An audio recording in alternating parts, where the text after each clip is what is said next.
Good day, guys. Welcome to yet another interesting episode on Clean Code with Fabian. For the couple of months now, I've been working on a Spring Boot project that is microservice based, and I've worked on using Java. As you know, Spring Boot is a Java framework for building enterprise application. So it's interesting what I've been able to learn, and I want to share with you.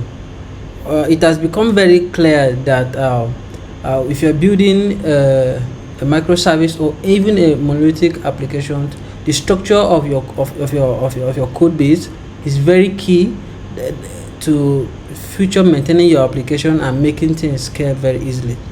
So let's quickly look at the folders and the structure that I have here for us. So if you look at what we have here first, we have a structure of folders that we are going to use. This can be your monolithic or a microservice architecture structure.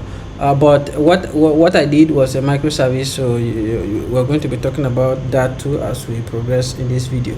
So first, you all know you need a domain and then the app name, and then that's where your all your folders will come in.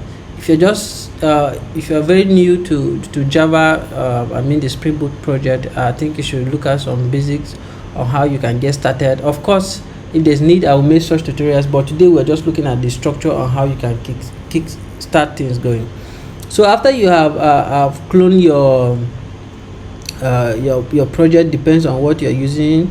Like me, I'm using Maven. So the first folder here I have here is config, and this folder right now there's not I have just few things in it, but this folder, the main aim of this folder is to handle your cross origin resource sharing. All of those things are going there. Your configuration, your local settings, your local configuration settings are going into the config folder, so you separate them.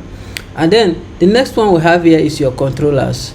Yes, we have controllers for here. For example, so far we have the auth a controller that is handling the authentication. We have the user controllers and all host of other controllers, for example. So this will handle all the REST endpoint and all of that. So the next thing we have here is the DTO. DTO, for example, you will not just have only the response, or you have both the response and the request of DTOs in the DTO folder, which will handle all the payload that are coming into your application. It's very key that you separate this. You do this way. As you proceed further into the new version of Java, you understand that you can have record instead of DTO, but of course it's still the same thing, and your records can come inside your DTO. If there's any question about this DTO, please share in the comment, and I will share more light on it. And the next one we have here is the entity. Right now I don't have anything in entity, but entity is going to handle your data model. This will handle your JPA entities, and that's what that is all about. And then the next thing we have here is exception. Yes, exception. You can have your costume. You can custom your exception. You know, we have a whole lot of exception handling in object-oriented programming, but you can have you can custom your all, and they will all come in the exception folder. And then we have the model, the model, which is going to, of course, the model is more like it's doing what the entity is doing, but the model is going to handle. If you open this, you look at all the models. This is a user model, and we have certain methods that are required of it here. So we can as well, normally you can just shift this to your entities, and that will be very okay.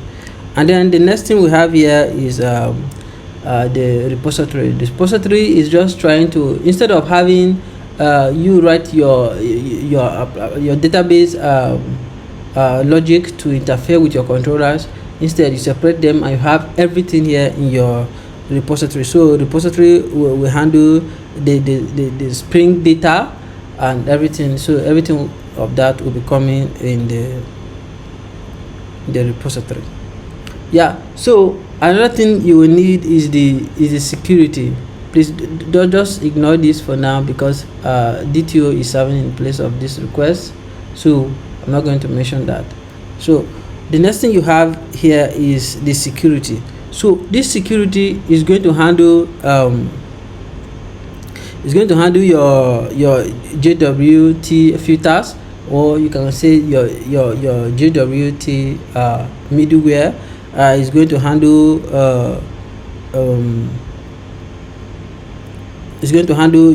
manage authentication. Basically, it's going to handle everything that have to do with security in your application. And then the next thing we have here is service. Service, as you know, handle the core business logic of the application.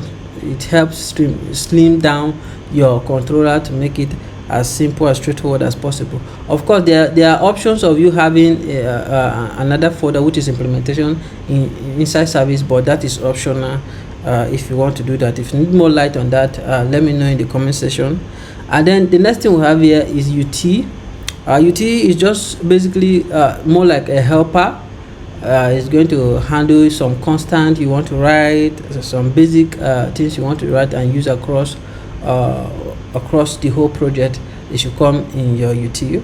And then the last thing we have here that I want us to look at is the workers. Now workers is very, very key. Workers is going to handle your background jobs. It's going to handle your schedule, event, consumers, and all of this. So it's very important you have your workers. And if you structure your project in this way, then I assure you that your project is you're going to have a very smooth coding, and your coding is going to come out to be very, very professional. So that is just it for this video. If you have a question, please share in the comment section, and